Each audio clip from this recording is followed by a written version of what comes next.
To replace the system fan, first remove the access panel. Next, detach the fan connector to the motherboard.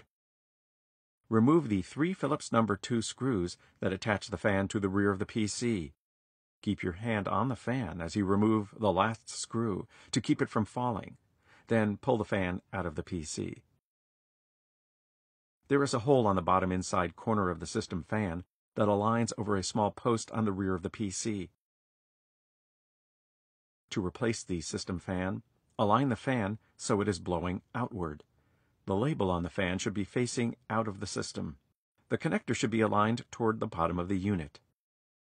Align the hole of the fan over its post, and align the screws of the fan with the screw holes at the rear of the PC.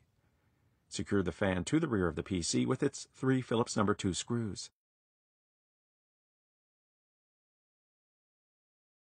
Reattach the fan connector to the motherboard.